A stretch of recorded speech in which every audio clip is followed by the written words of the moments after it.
Joining us, White House correspondents for the New York Times, Maggie Haberman, and reporter for the New York Times, Jonathan Swan. They are co-authors of the new book, Regime Change: Inside the Imperial Presidency of Donald Trump. It is, I know you guys are my friends, but it's an honor to have you here, and congratulations on the book. Thanks, Kate. Thanks so much for having us. Thank you for having us. So I wanted to start with the promise from 2016 about not going to war any longer, not being America's police or the world's policeman, admitting that Iraq was a mistake because it was fundamental to who he was as a truth teller. Take me inside the Situation Room. What exactly happened in there as he went from truth teller about not getting into messes overseas to a man that wanted to launch perhaps the most consequential war, certainly of his second term, but of his presidency?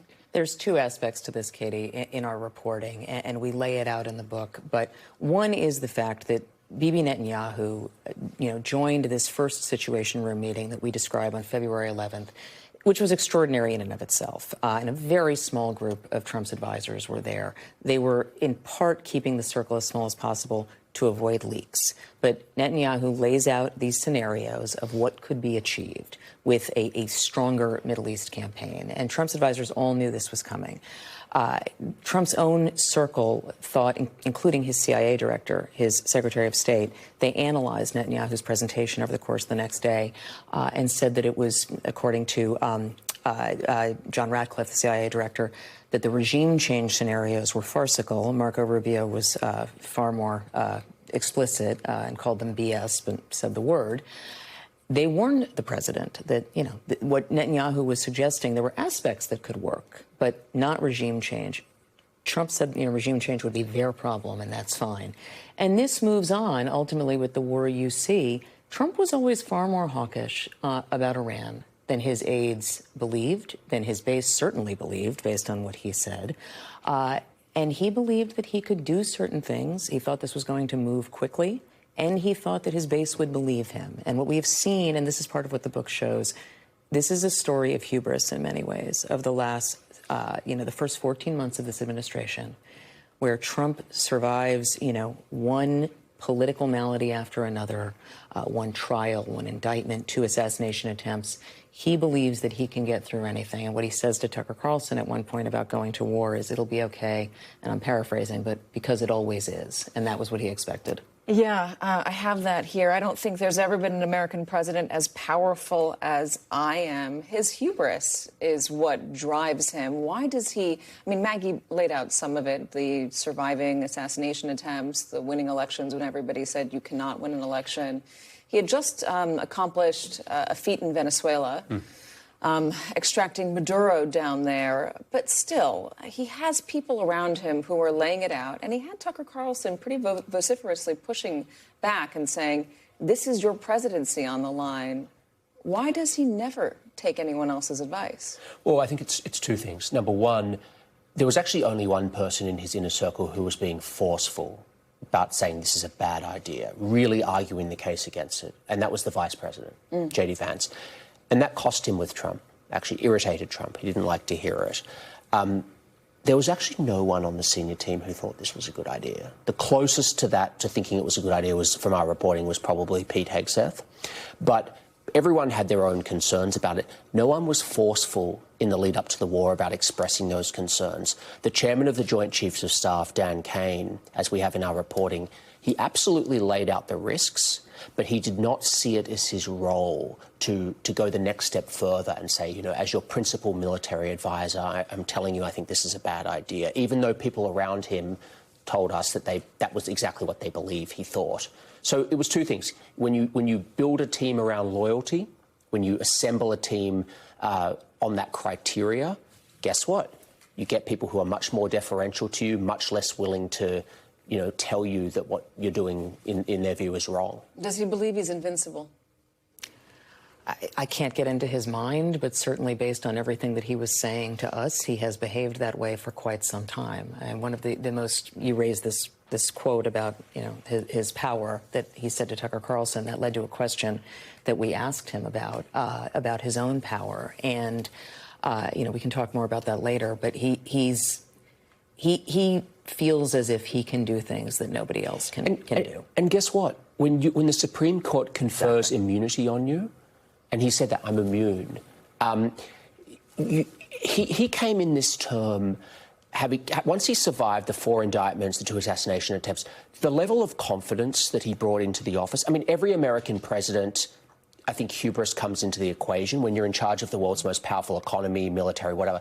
For Donald Trump this term, it's just been on steroids. And I think you said it right exactly before, which is when you pull off like the Maduro operation, you begin to sort of have this overconfidence in your ability to control events. And you can't control events everywhere. But most presidents are tempered by poll numbers or tempered by losing midterm elections. Right. Donald Trump doesn't seem to be tempered by that. And I can put up the poll numbers regarding the war in Iran and how people feel about it. 69% say it was not worth the cost.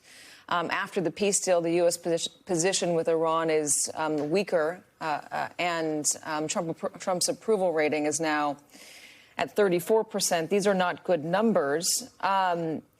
Does the White House feel that this is going to destroy his presidency? Are they in alignment privately with Tucker Carlson? I think it's somewhat more nuanced than that, but there are absolutely people who have been very explicit in our conversations with them and in our reporting that this has to be done by the time they reach September. Putting aside just the issue of longer term and how this is seen, they are more concerned about his political longevity, which their own is tied to. It's not just his party, it's not just House members, it's not just Senate members. It is that everybody in his inner circle, not every, but many of them, went through this period of 2021 to 2024 with him, where he was indicted. Many of them received subpoenas. Some also were indicted. They believe that this is some existential threat, not just to him, but to them. But they also know that as much as he tries to will this away, there is a very, very real problem. They believe that there is still an ability to get a deal. Again, I'm using the word deal here very loosely. What they're even talking about here is an MOU, which is a deal for a deal. Right. It's a framework for a discussion that could lead to a deal. They do see that as their best off-ramp. That is their paddle out of this. But that is proving to take a very long time, too, and everything is dragging on. You mentioned also in the book that J.D. Vance and others in the senior team worry that Donald Trump doesn't care about Republicans losing. In fact, he almost wants Republicans to lose because it boosts his ego, and he's said he's honored to find out that Republicans can't win without him. We mentioned it earlier in the hour when we were talking about the housing bill. Where does it leave the future of MAGA if Donald Trump is checked out from what happens after him? I'm not sure it's quite as black and white as that. I do think it was very revealing when he said that last year when Republicans performed badly in those elections, and Trump said it was a great honour when people are saying they can't win without Trump. So there's no question his advisors wish he was more invested in the results of the midterm elections. We've covered Trump for quite a long time. You have as well. We've never seen him so immune, oblivious to the rise and fall of domestic politics. But it's not to say he isn't at all. So his aides are just trying to get him to, engage more. That housing bill's a perfect example. Yes. He didn't really care about it. That was pushed on him by his aides and people around him. He never really gave that much. But it's the only economic win that the Republicans can run on right now. That's fine, but Donald Trump's much more focused on, building monuments. I mean, when we went and saw him in the Oval Office, it was the 17th day of the war with Iran, okay? We expected maybe a map of the Middle East on the desk, whatever. He had photographs of maple trees. And he said, I'm really good at buying maple trees. And then underneath them were photographs of the ballroom and the columns.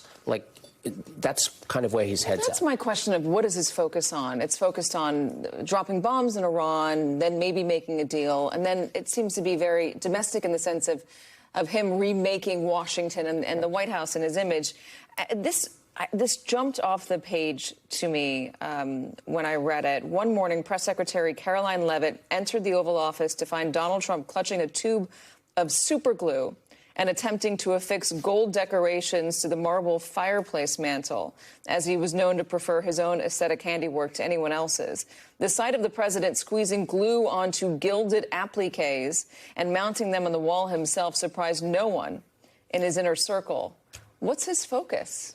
That you nailed it. I mean, if you could have a storefront window that looked into his head, the compartments that are focused on decor around the White House, building the ballroom, building the Arc de Trump, redesigning the waterfront area, redesigning golf courses that are public property. It's vast. That is what interests him most. Look, construction projects always were what engaged him most, as you know very well, particularly in term one or construction adjacent. But there is so much of it now that is about how he is seeing not just remaking Washington in his image, but how does he make it so that people can't erase him when he leaves?